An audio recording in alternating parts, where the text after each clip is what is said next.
Bonjour, Tansi, Anin. Welcome to the Return of the Buffalo podcast. I'm Marcus Peter Rempel here with my friend and co-host Henry McKay. Hello. So today we're speaking with Stan McKay. Walking Buffalo is the name he received in the lodge. Stan is a very special and important person in the life and history of Sandy-Saulteaux Spiritual Centre, where we're producing this podcast. He's one of the founding people for the center, really a founding elder, the first lodge keeper here.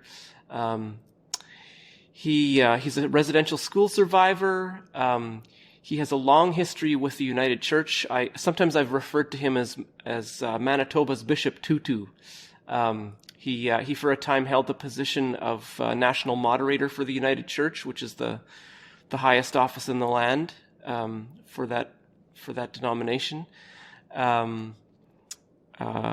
He was a contributor to the report of the TRC as a witness, and has been involved in just many different initiatives for justice and healing. I think about the Northern Interfaith Task Force on hydro development and his history there. Well respected within the church and also well beyond the church as an important elder and representative of the Cree people. We spoke to him today from Fisher River, where he's recently returned to live with his wife Dot. Every time I talk with Stan Henry, I just I feel like I feel like I'm standing with a source of wisdom. Mm-hmm. I'm grateful to have recorded the conversation because I want to be able to listen to the words of Stan more than once, and I had that kind of experience again today. Yeah, the experience with doing the podcast and talking with Stan, he offered many great insights, into topics like, residential school, self-sufficiency, mm-hmm. As well as, learning that he found our ways of being, Indigenous ways of being, and our lodges a little later in life. And that's that goes to show that, hey, you don't have to be set in your ways, and you can try new things and find your way back to our traditional lodges. And that's what Stan did. And I really enjoy listening to his insights and how he reframed, our communities as villages as opposed to Indian reservations. Mm-hmm, mm-hmm.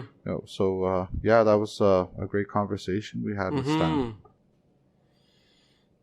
Yeah, and I think one thing I'm taking away also is the importance of just being on the land and the power of the way the earth heals us. Yes. I think I at least, I don't know if you can identify with this, Henry, but I at least I'm doing a lot of training to become a helper in the marriage and family therapy program that I'm in right now, and one can begin to overestimate one's own importance. Yeah. And it was good to be reminded again of when we have people come out and spend time on the land here at the Sandy-Saulteaux Spiritual Centre, how much, the land, he talked about the land being our faculty. I think the land is also our fellow healer.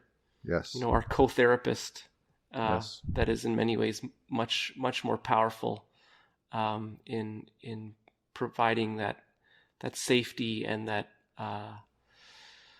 place for traumatic wounds to be undone. Mm-hmm. That came through really powerfully. Mm-hmm. So,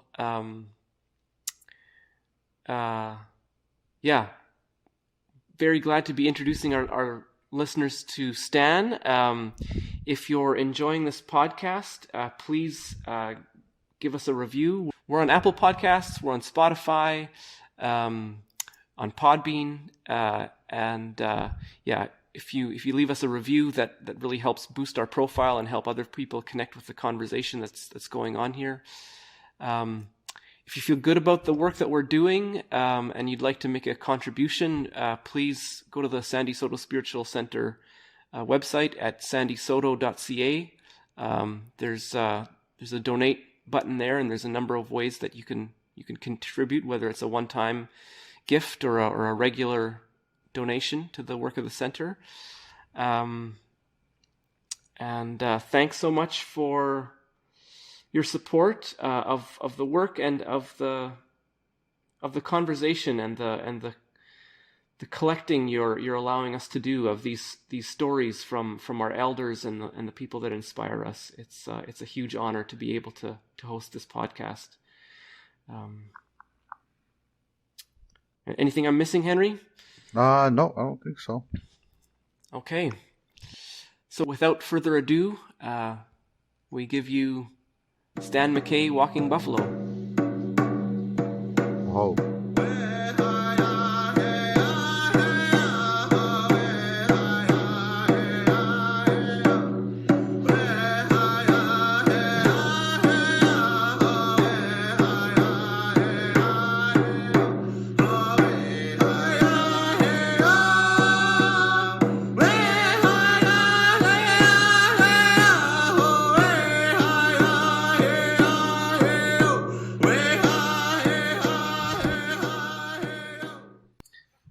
How did you get the internet handle Diligent Arpeggiator, Stan? They gave it to me. I didn't even request that. Oh, okay. I don't know. You got to be careful when foreign systems start handing you names that you didn't ask for. Story of my life. Indeed. So, good morning, Stan. Good morning, Henry. I just want to start by thanking you by joining us here today. And I think it's important to get your word out and a little bit of your story, and then your connection with Sandy-Saulteaux. And so I guess a great starting point would be your formative years in your childhood, your youth years. Would you be able to tell us a little bit about that? Right. I will try to be concise. I've lived a long time, so it's a long story. And I was born here in Fisher River on the reservation.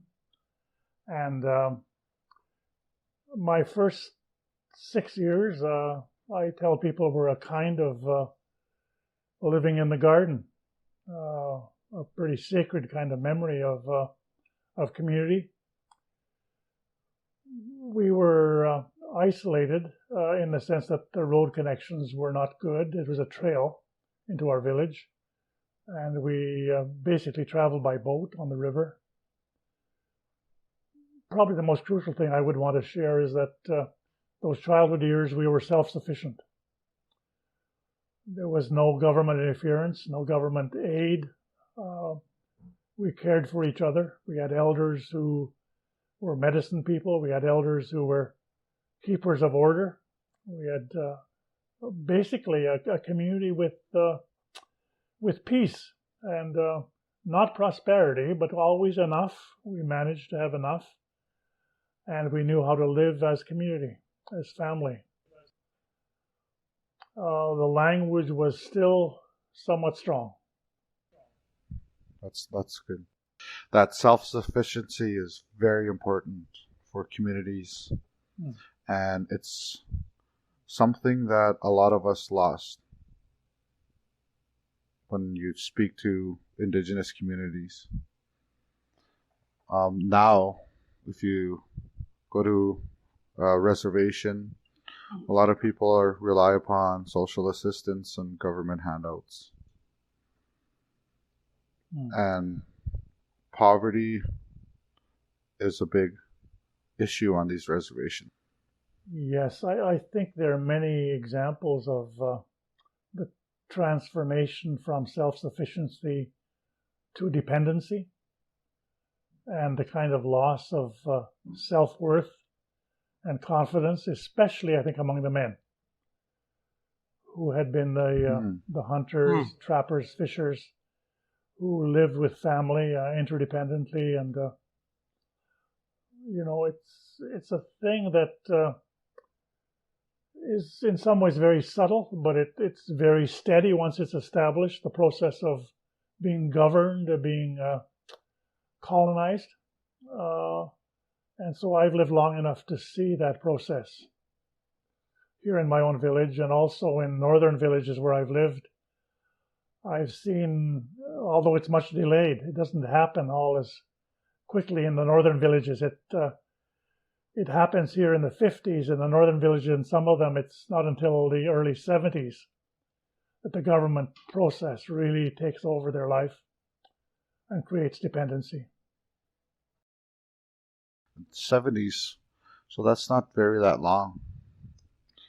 I like how, Stan, you reframed, Indigenous communities as villages as opposed to Indian reservations. The way we speak, the way we talk, the way we frame things is very important. Especially if we want to get back to that self-sufficiency as people, as villages, right, as a community. When you think about Indian reservations, it's hard to think about a village or a community because of the way things are. Yes, and I think you probably remember stories as well from your life, Henry, about our communities having winter territory and summer territory, like being confined to a small piece of land was a part of that creation of dependency, undermining of our economy, our life of sharing and caring for each other.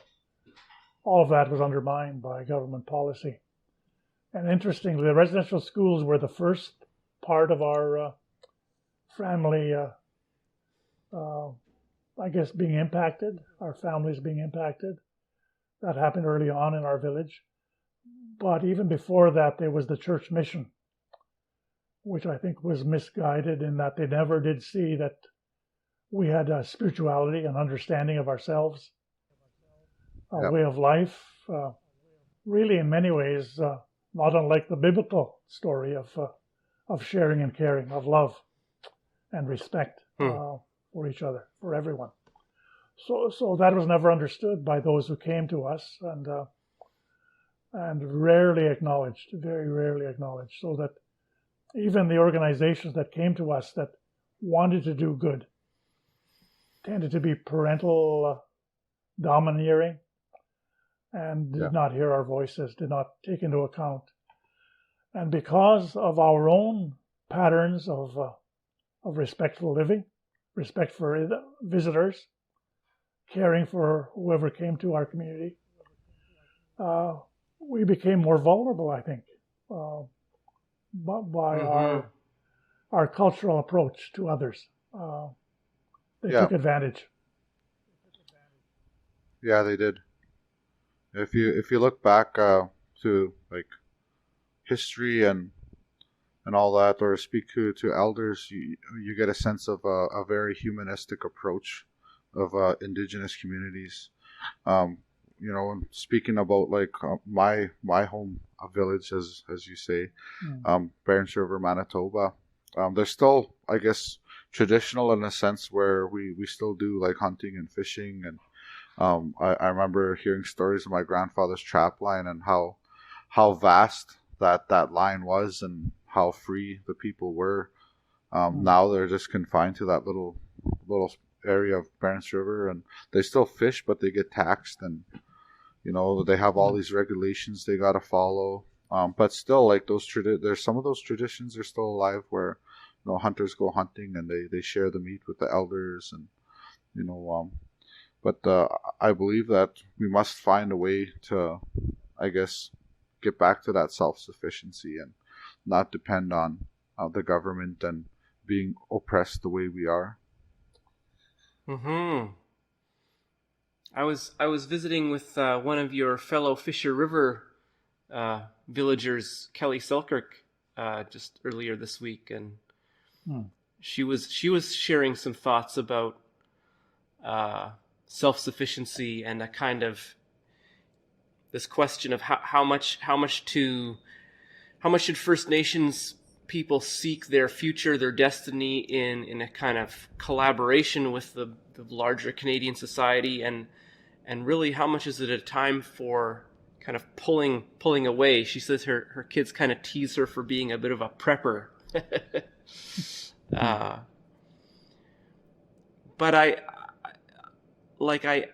do wonder about, like, I hear what you're saying about that openness that people in your village, and I think in many Indigenous communities had towards the outsider, and that gracious, generous hospitality that became an inroads for people who, to say it charitably, had a lot less openness towards the other, and I've experienced you, Stan, as someone who has been very generous in being open to relationship with people from many different cultures, and yeah, I'm just curious to hear, like, some of your thoughts on balancing that openness with a strong sense of, like, this is who we are as Indigenous people. This is how we protect our identity. I wonder about that also in connection to the decision to move back to Fisher River after many years. Yes, I think, Marcus, that the coming back to my home village is a pilgrimage. It is a way I see of reconnecting with what was so valuable to me as a young child. And as I get old, we understand the circle of life is a movement from childhood to being of an age, and becoming a child again. That's our understanding of the circle of life. We begin life as dependent people, and we end life as dependent people if the Creator allows us to live a long life. And so, in some ways, I understand that, and I have many friends here still, many relatives in the community, and that connection is important. It's very sad that during this pandemic, we've been back home now, Dorothy and I, for about 6 months, and we've not hugged anyone. We haven't feasted with anyone. You know, all of our traditional valuable links to family and friends, all our relatives, all my relations, we haven't been able to do that. The one piece that has been good is that during this winter, Dorothy and I have been out snowshoeing on the land. And finally, last week, I found a place where there was a gray jay, my friend. So whenever we have gone into the woods in former years, we would soon be visited by a gray jay. And we'd be acknowledged as neighbors by that bird, by that presence, a quiet presence. And that piece we've reconnected with. But we've had very limited contact with our neighbors here and with our friends. So it's a difficult time. And I don't think most of society recognizes the additional burden of the pandemic on Indigenous, on our culture. I've watched from my window a number of families come to the cemetery beside us for funerals, and it's no longer permitted for us to gather as community. So it's a very sad ceremony, as it always would be, but there isn't the kind of support. So we're living in a challenging time. Yes. Yeah, it's been tough, for even in the city. But I can imagine like back home in the villages, that's where a lot of people are isolated already. But like to be isolated from your core group or your core Mm. family or even that community, that just compounds everything else, really. Yeah. So, yeah, we're talking about self-sufficiency, and then I guess that'd be a formative part of your childhood, and then later on in life, there's I know that you do have some experience with residential school. Would you be able to speak about Mm. that a little? Yes. Well, in our village here in Fisher River, we had when I was growing up, a 2-classroom school that I attended until the 8th grade. And then the only option for education was residential school. So we were taken, classmates that I attended school with here, we were taken for 500 kilometers away from home to a residential school. And I spent 5 years there before I completed high school. And that was, a very difficult time. I always compare it to a kind of incarceration. Mm-hmm. We were held captive in this facility and taught British history, and we were taught science and math and so on, but none of it had any cultural connection at all.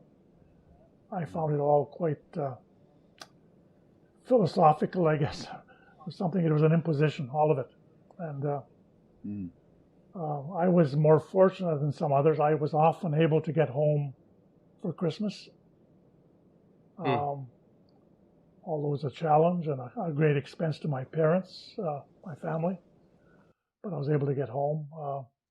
And for a time, my elder sister was in the school where I was, but we weren't allowed to even visit. She was another part of the school, and even in the dining room, we were not permitted to visit. So, it was the breaking of family in every possible aspect, I think. So my memory of that is a kind of numbness, a kind of disconnection with my own person, a kind of survival. There were some good people in the school, some friends that I made. I was looking at the pictures the other day of fellows that I came to know in the residential school from Saskatchewan and Manitoba and from the north and so on. But as I say, the life was very restricted and very controlled. Yeah, the residential school experience has impacted our people greatly. As an Indigenous person myself, I really didn't know really too much about residential schools. Back home, they have a day school, which was pretty similar, but the only difference was they were allowed to go home at nights. A lot of the abuse, the atrocities that people suffered in those schools happen in day schools as well. The first time I actually learned about residential schools was actually in Lodge and Sweat Lodge, and I learned that from these people, these survivors, these residential school survivors, telling your story is healing, and so they were able to let a lot go in that lodge, and I experienced and I felt those emotions and those feelings that they had, and it was very powerful. It really impacted me personally, so I can imagine how that impacted you, actually experiencing that, being disconnected from family, being numb. How do you think that shaped you into the person you are today? Well, I carry images of punishment that I think in today's world certainly would be unlawful. But I remember 3 young fellows ran away from the school. I imagine they would be about 10 or 11 years of age. And they ran away, and of course the RCMP were called, and they brought them back the following day. They were brought into our dormitory, stripped and beaten with a strap. And we were to watch this so we would learn that that behavior was not acceptable. And so the pain of that kind of torture, that kind of experience, marks my life. But it's also interesting that it made me, in terms of my own mental process, think this is the normal process. This is the way life is. You know, you don't really even question what's being done to you and to your friends, because you're being held there, and you don't know of any other way. You haven't experienced liberation and revolt of any kind to this imposition. So I think I would say, Henry, that for about almost 20 years after I left the residential school, I continued to live in a kind of cloud, not really connecting to my own issues, my own sense. I didn't have a lodge to be a part of at that point. I hadn't found my way to the lodge, and really was living as though I should be just a human being and not cause any problems. You know, just be obedient and follow the way that was being offered by the dominant society.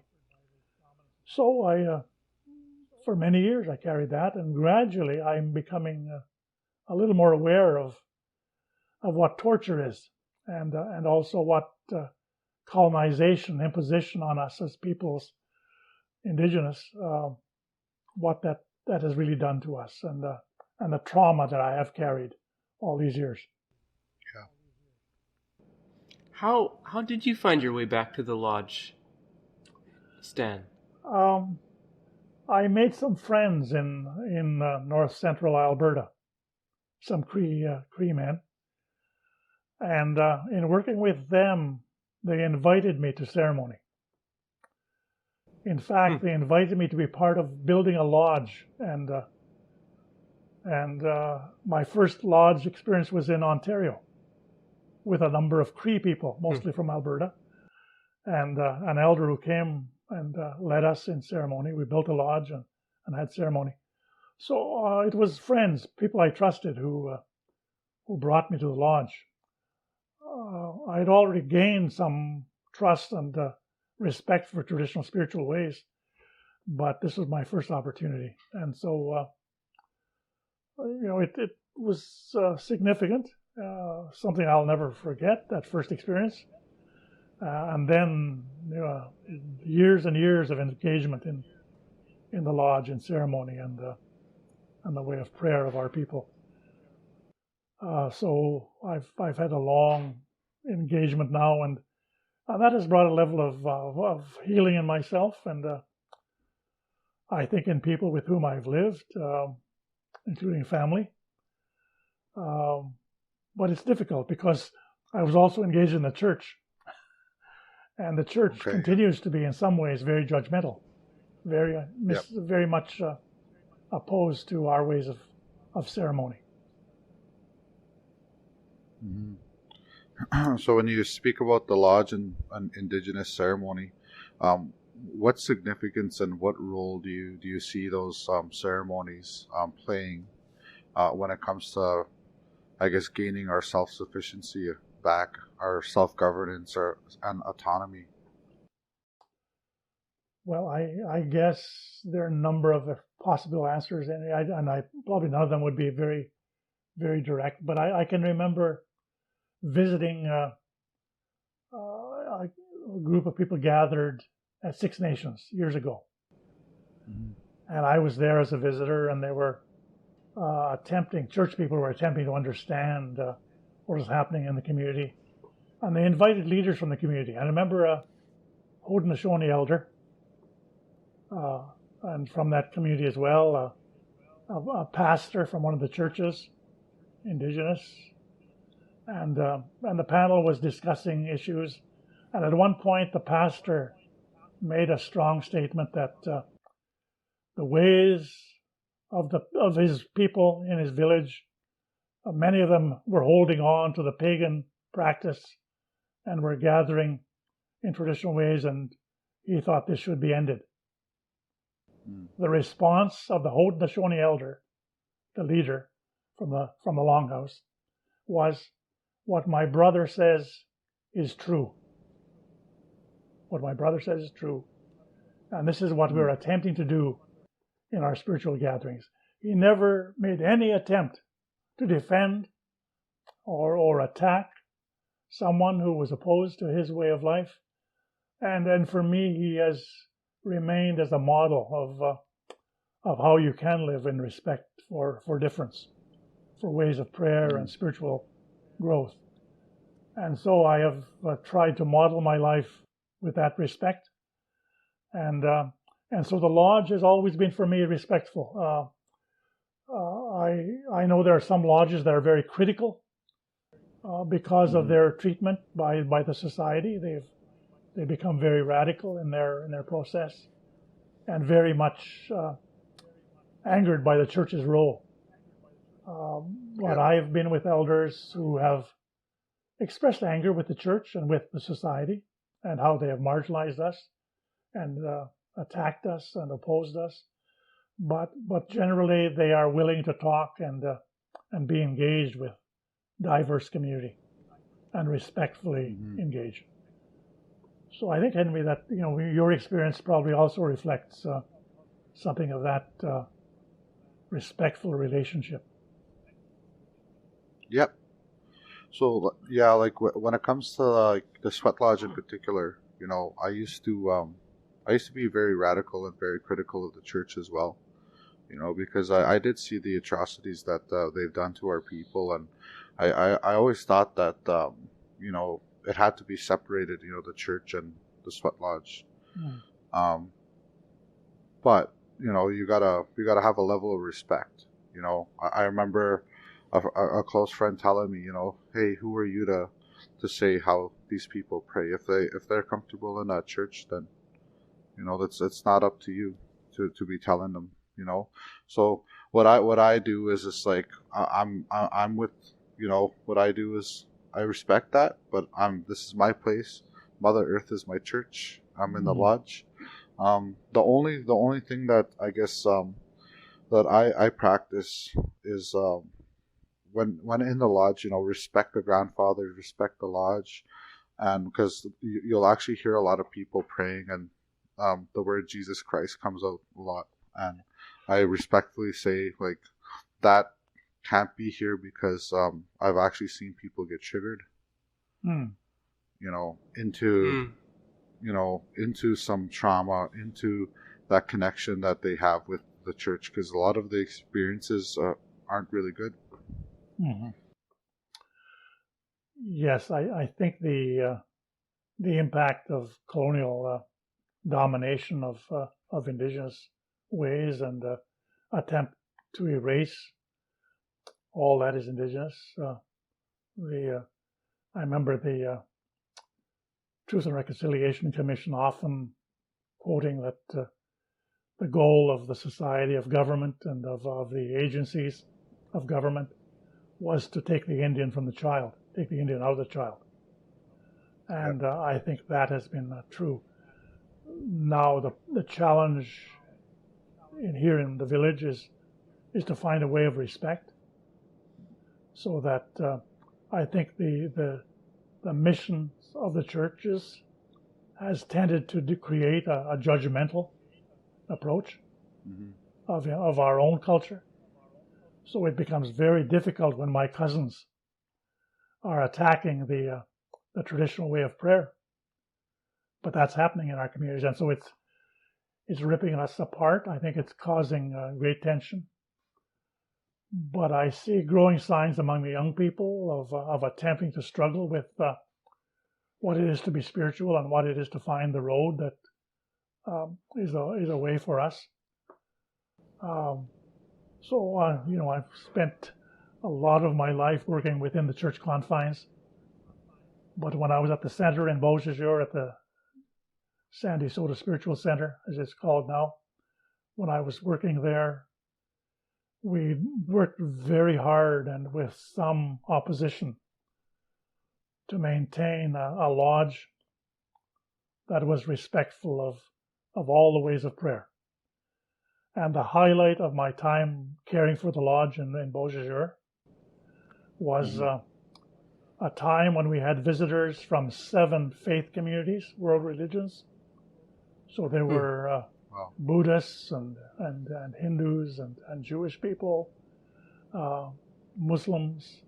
We were all in a circle together for about 4 days. And on the second day of that meeting, the Muslim man came to me with tobacco and said, well, I want to go to the lodge. And so the word went through that community, and I think 8 of us went to the lodge, and we were able to pray in that lodge. And everyone was invited to pray as they would pray in their own culture. And one of the issues is interesting was the man who was there from the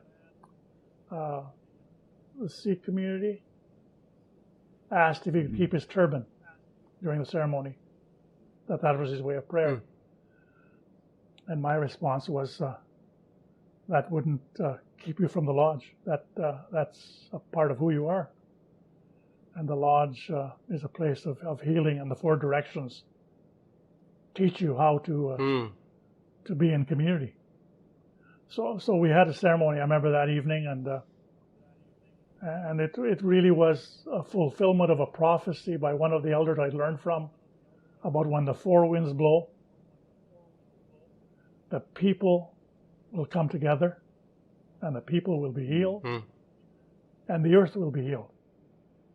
So somewhere in the back of my mind over these years, I haven't moved very far on this idea, but I think the idea of interdependence between people of good hearts and good minds can bring us together. I believe there is a way, but we are so busy defining what is true for us and defending it.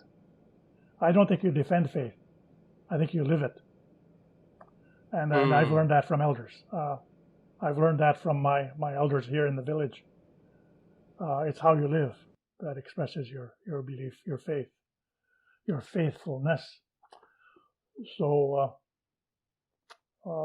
there are organizations in Winnipeg I know that the center works with that are called Mamawi, and that in our language means together. And I think that in our language reflects something I aspire to, that whatever people bring, it's a part of life, and we have to respect and honor each other and withhold judgment.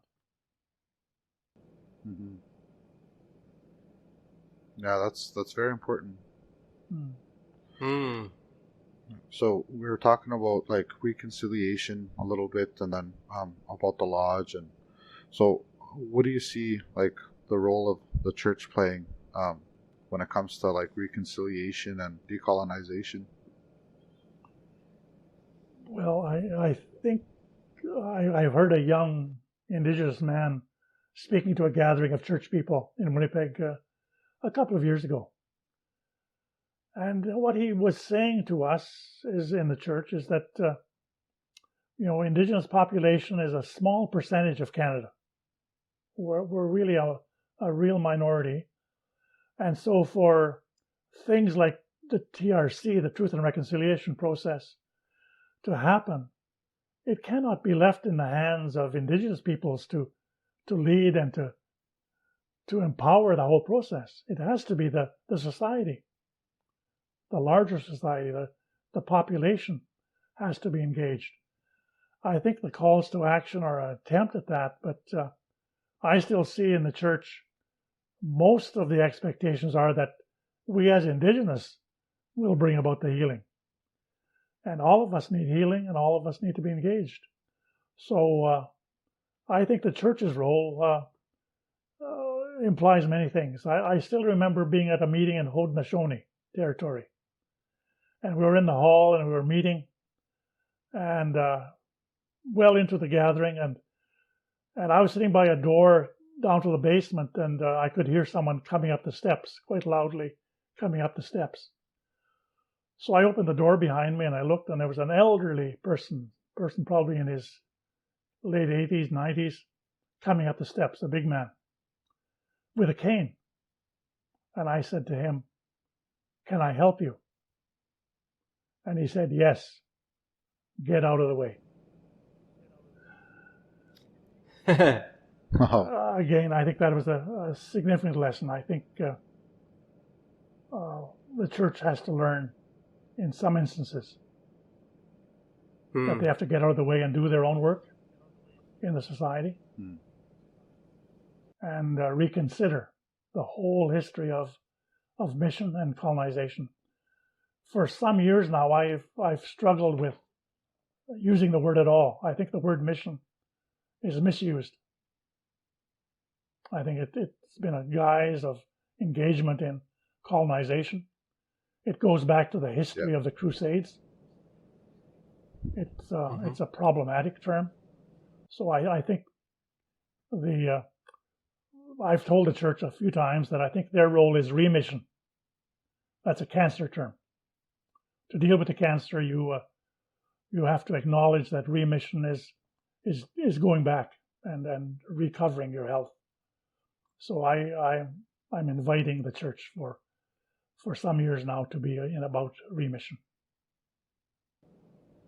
Yeah, that's important, remission and also acceptance. You spoke about that earlier, where there's judgment still, within the church and within our communities of our traditional ways of being. So I believe that the church, must accept that, hey, these people kept all these traditions alive through everything, through colonization, through missionary work, through residential school, oppression. We fought really hard to keep it alive, and I think it's time that they finally accept that this is a beautiful way of being, a beautiful way to pray, and a beautiful way to be connected to Spirit. Yes, yes, Henry. I think that's a good statement. And that reminds me of the place in the lodge of getting back to the land. And I think my discomfort with the reconciliation as it is now being offered is it doesn't give enough space for reconciliation with the co-creation, with the world, with the natural world, with all of the creatures and all of the creation. Reconciliation isn't just about human beings getting over their disputes and their differences. It's about learning to respect each other, but it's also about living with respect in creation. And I don't believe the theologies of the churches that I've read really have that balance. They tend to be about human salvation. And that's madness when we have crisis in the climate change crisis. We continue to talk about in the churches about human salvation, and we never acknowledge that we have a place in the wholeness of creation. So my favorite part of the lodge ceremony is when you crawl out and the elder instructed us to say, all my relations. And I gradually came to learn that meant the grasses and the trees and the water and the whole of creation, as well as all the people that live on the earth. It's a general acknowledgement of life. And I would like that to be a part of the reconciliation conversation. Yes, that's very, very important. When I look at the church and even not just the church, but like I guess the Western world view, they view humans at top like it's a hierarchy, and humans are at the top, we're the most important. But in reality, we're actually a part of like that circle of being and spirit on Mother Earth, and our people lost that. So like you talk about being out on the land, and I learned just through personal experience, through my work, and then also the work I did at Sandy-Saulteaux, the importance of land-based healing and finding that connection back to land. Can you speak a little bit about that? Right. You remind me of a story, Henry, of visiting with a woman who was working in the area of Labrador, Séchagi, a number of years ago, I think probably almost 30 years ago. She was working up there, and they had just undergone colonization's impact to an extreme extent. They'd been moved off the land into a village. A school was built. They were required to have their children in school. It was the law. And so here they were living in houses in a community which was not normal for them. Their life was semi-nomadic. They lived on the land for much of the year and then came to the coast to spend part of their summers and doing some fishing in the summer by the coast of Labrador. But here they were in this village. Life was disintegrating and they were not living healthy lives. And she was working with them in the village, and there was violence and there was addiction and a lack of creative life. Children were suffering. And then someone in the village, she said, decided that they should move back onto the land. And she went with one group. They were in different clans, different groups, and they went onto the land. And she had photographs before and after. Within 2 weeks of the families being on the land, she had photographs of people sitting together, smiling, looking strong and healthy. The recuperation was just phenomenal. And all they did was go back to their way of life and their system of being community. So I think we make it very complex sometimes. But the land, I think, and I really appreciate what the center has been doing around the land. The earth is the faculty. The land brings healing. That concept, to my mind, is so important for Indigenous communities. I think for the whole world.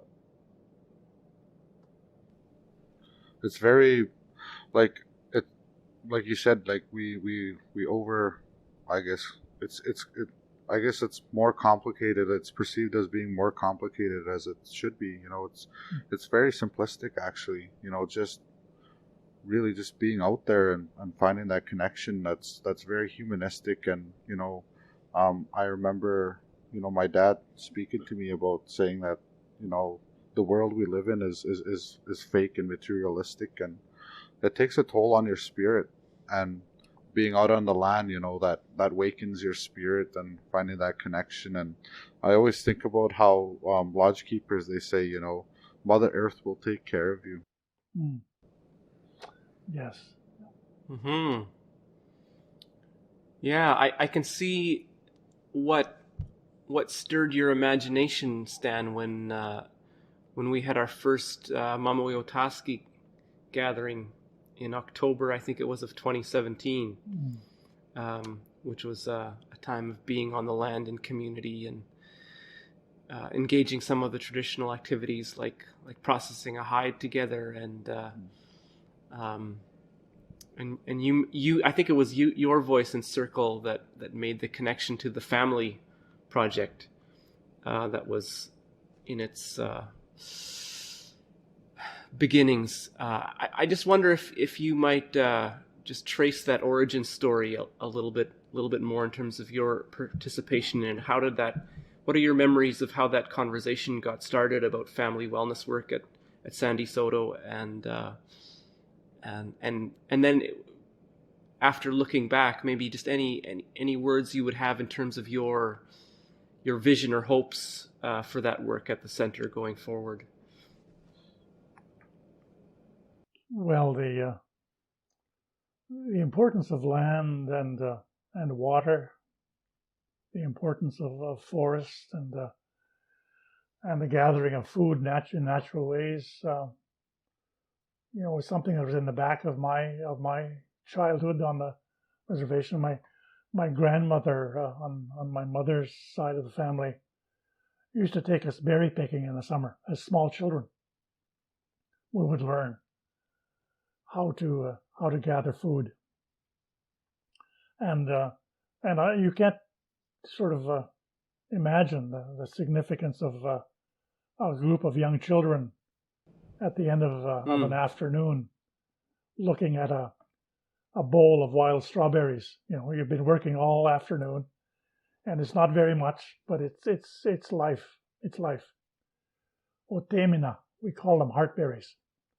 And so I learned as a young child about the name of the fruit of the land, about the meaning of gathering as family on the land, and I've known all my life. My grandfather used to dig up a garden in the summertime. He'd learned that in residential school, so it was something he thought was a value, and he continued as he grew on the land with family, and he taught us. I can still remember in the summertime, in the beginning of the summer, going out to the garden and leaning over and putting your hand onto the earth, soft, warm earth, and you'd leave a finger handprint in the soil.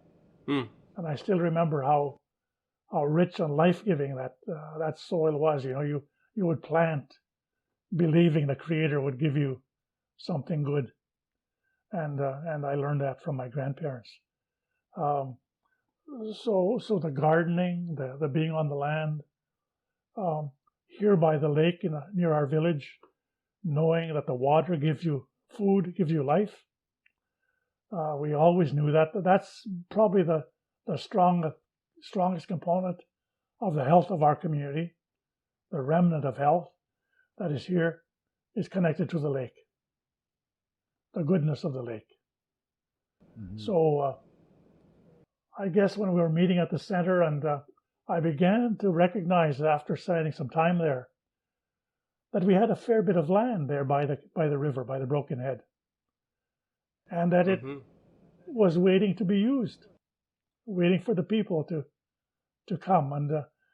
And the few attempts we made earlier on to bring families out in the summertime from the city to be on the land, all of that was so positive. And then when we began to hear from people about the heightened stress there was around keeping family, especially as single parents, that we had land, and there were people who needed to find some strength, some possibility for family life, and wanted to be good parents. So we had done some experiments, and then when we sat around the fire in the Sandy-Saulteaux Centre with people from the city who didn't want to go home.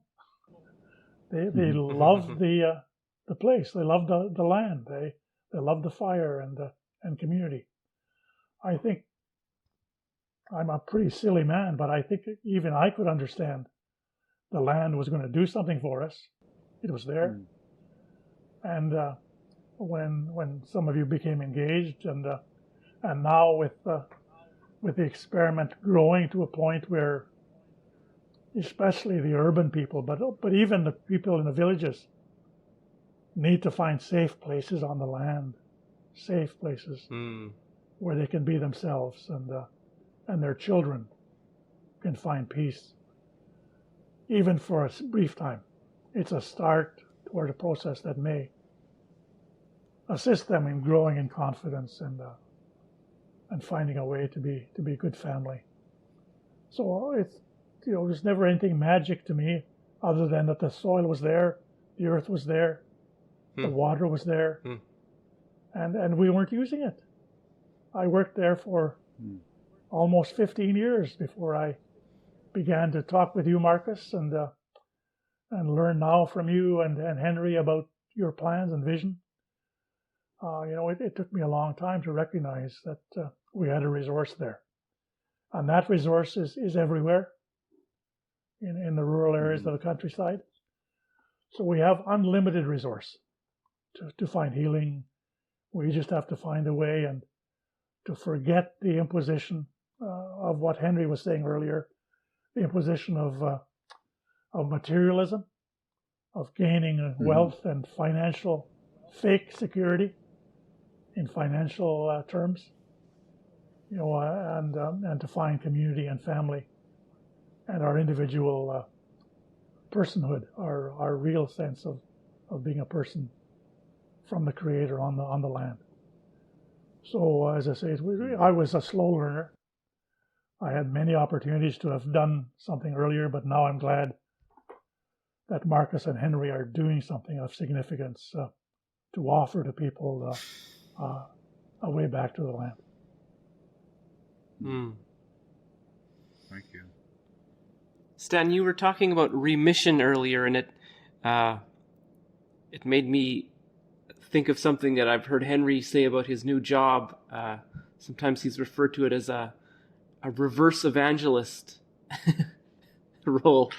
Like And it strikes me like the path that Henry's heading out on, and the kind of the path you headed out at a similar age as a young teacher in the school system, and as a graduate of residential school, and it's an interesting kind of compare and contrast with the work that Henry's heading out to do. So I'd love for you to just share a little bit about this good news of this new opportunity, Henry, that you're heading into, and it'd just be interesting for the two of you to share some reflections on that comparison and contrast. Okay, so I got hired on as a independent contractor for a child welfare agency, and the agency serves a various number of Indian reservations, and there's a lot of intergenerational trauma, neglect, abuse, all that thing that comes with oppression and colonization and residential school. But there's like we were speaking about that earlier, there's a big judgment and that when it comes to our traditional ways of being. They're very Christianized out there, and they look down, they frown upon anything that has anything to do with our traditional ways of being. So what I'm going to be doing is traveling to those reservations and working with chief and council, community members, and most importantly, hopefully the youth, to see what kind of cultural programming they would be interested in. If they need a sweat lodge, we'll set one up, or if they need drumming, or if they need a workshop for me to kind of present and just like teach them a little bit about what like I know, and then maybe bring some other people in and get that spark started where they can reclaim that traditional ways of being. So I think, yeah, like I really think that's important work when it comes to reclaiming our identity as an Indigenous people, and particularly Anishinaabe, with these communities I'll be serving. Well, it's a very necessary piece of work, Henry. I know young people here in our village have a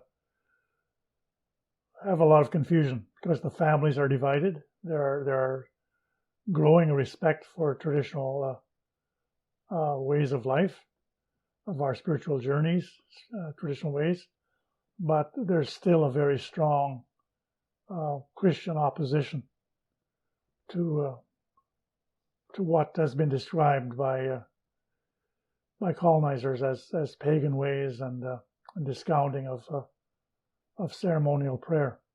So I think that your work is going to be very challenging. I wish you strength as you do these things, because there is fear.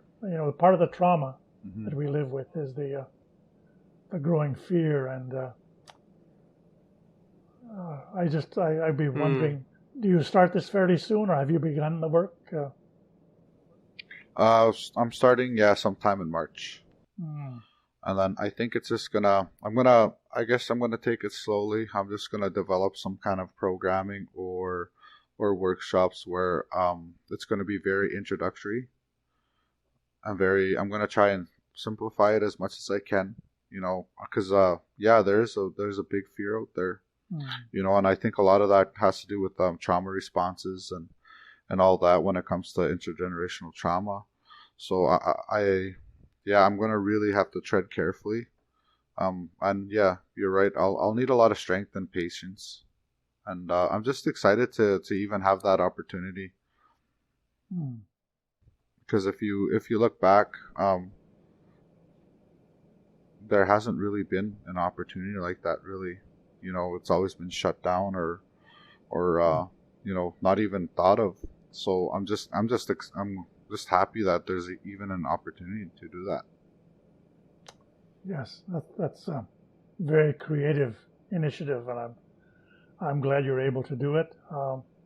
Will you maintain your contacts with the lodge where you are and look after yourself in that way? Yeah, so that's very important when it comes to, like, I guess being a lodge keeper. Keeping your home fire lit the best possible way that you can. So I'm going to be going out there, maybe, starting other fires for other people, but it'll be up to them to maintain that, and just maintain my fire and my home lodge and the lodges that I take care of out here. That's very important to me. That's actually central to who I am.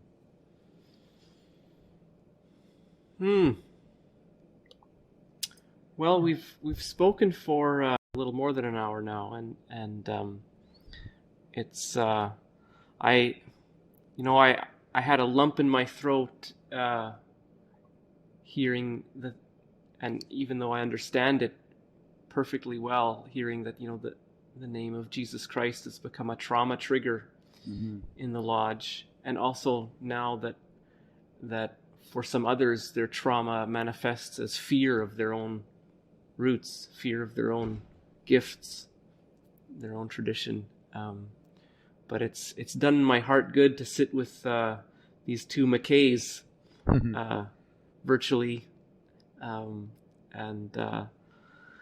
I'm grateful for the wisdom and the humility and the respect that has been in this conversation, and a deep seeking after truth and integrity and a reconciliation with all our relations. So I'm deeply grateful.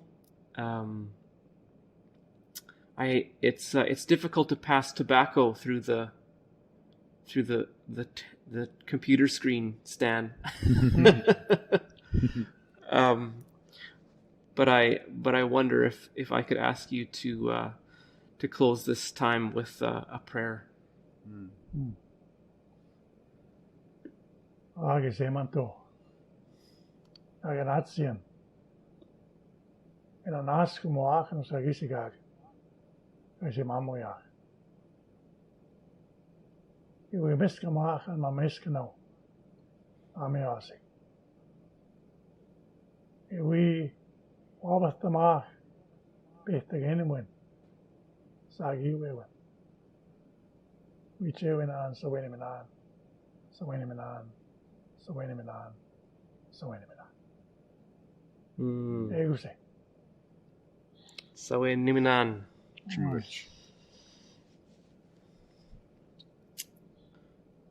Thank you so very much. Thank you. Thank you, Stan. Thank you. We'll talk again.